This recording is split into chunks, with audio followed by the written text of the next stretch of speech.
Tomahawk Steak. One of the best meats to cook is a tomahawk steak, still on the bone.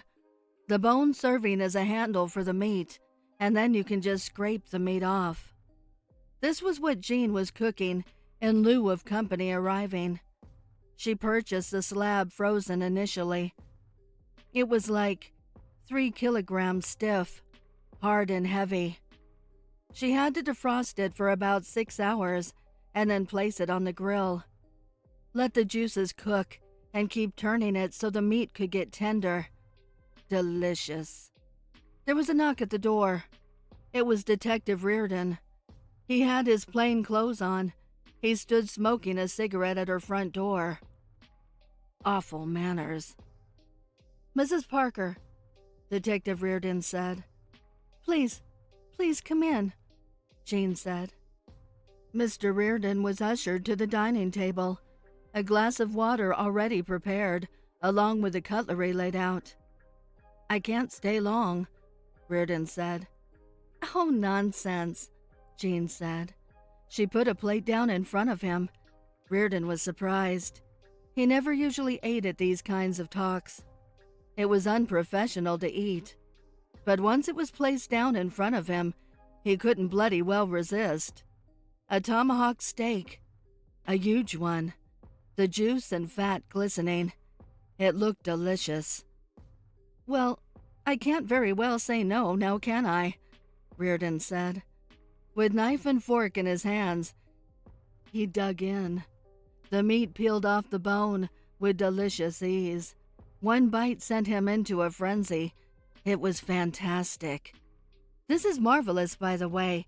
Absolutely fantastic. Did you cook this yourself?" "Wow, it's tremendous." Anyway, Reardon took another huge bite. His mouth half full, he continued. "For the life of us, we have no idea what killed your husband. We have a man in custody. A rival that worked on the factory floor with Mr. Parker. As you know, your husband suffered blunt force trauma to the back of the head. Multiple hits. The head caved in." Lovely talk for the dinner table. Mr. Reardon gestured to the back of his head with his fork, meat still hanging off of it.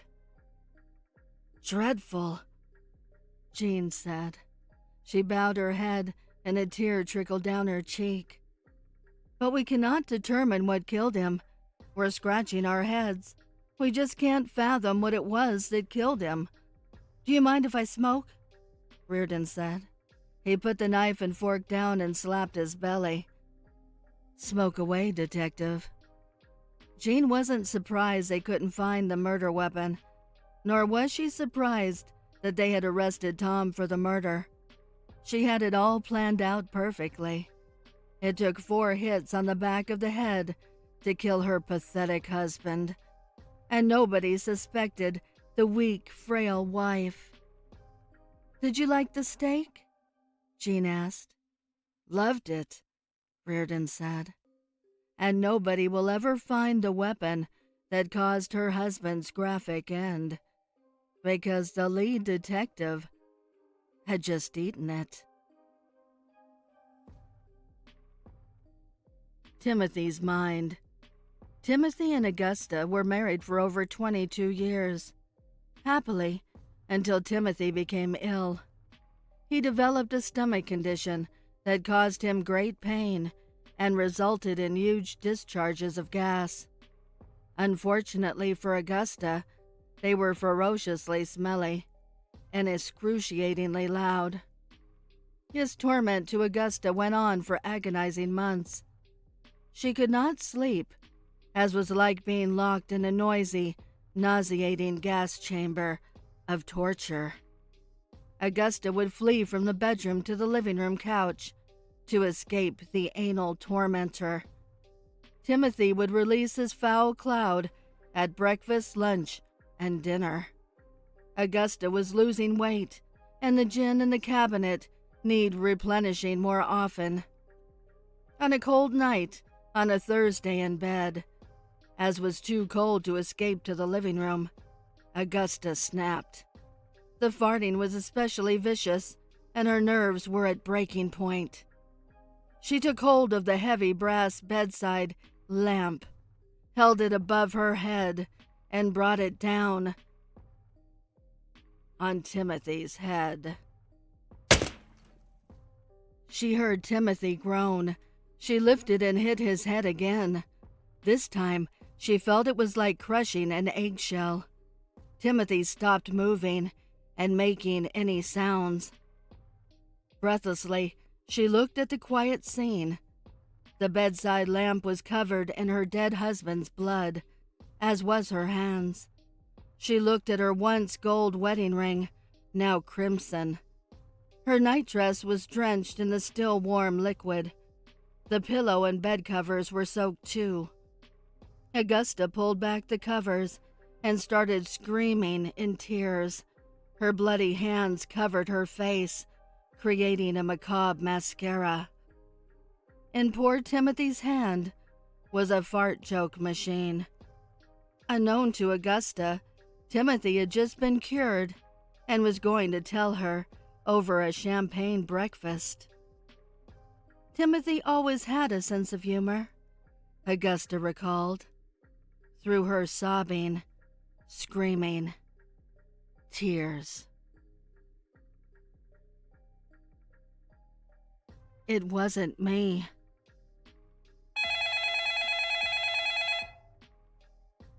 Do you accept a call from Harriston Penitentiary? Yes, sighed Pia. Hello, Pia? It's me, Zach. Zach, why are you calling me? I didn't do it. You have to believe. I need you to believe me. You're my wife. I need you on my side. Zach, I need to get away from these lies and deceit. I believe the truth. Please, stop calling me. How can you believe I did those things? Those poor girls. It wasn't me, Zach pleaded. Your car was caught on surveillance at the scene. Someone took my car. Pia, please believe me. Zach, there were eyewitnesses. You were wearing your favorite baseball sweater. How could you do this? And to me? Pia, I don't know. Zach begins to cry. It wasn't me. Zach, you have no alibi. I was at home sleeping. How can I prove this to you? Out of everyone, I need you to at least believe me. Zach, I can't do this. Every time I hear your voice, I think about those poor girls' dead bodies and what their families must be feeling right now. I'm being set up. It has to be. It wasn't me. How could I do those things they're accusing me of? They have your DNA at the scene. I can't keep doing this. Pia, it wasn't me. I'll get character witnesses. They can attest to my good nature. Zach, I showed the cops those pictures of my bruises. I can't lie anymore for you. I told the truth.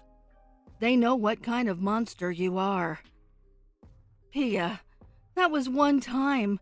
I told you I was sorry. You're my wife. I wouldn't hurt you again.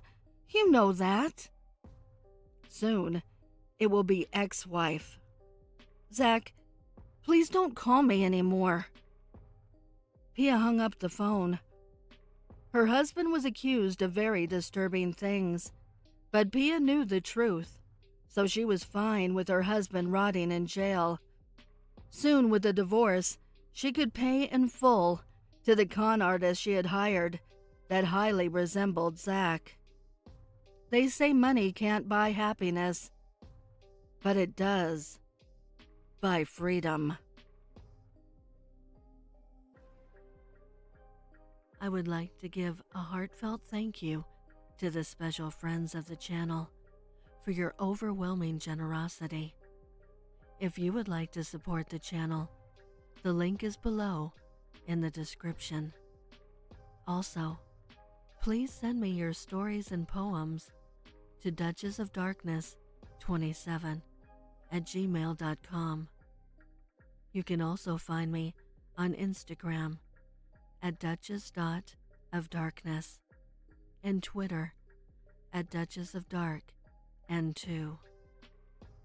I want to thank all my listeners for your kindness, your encouragement, and your support.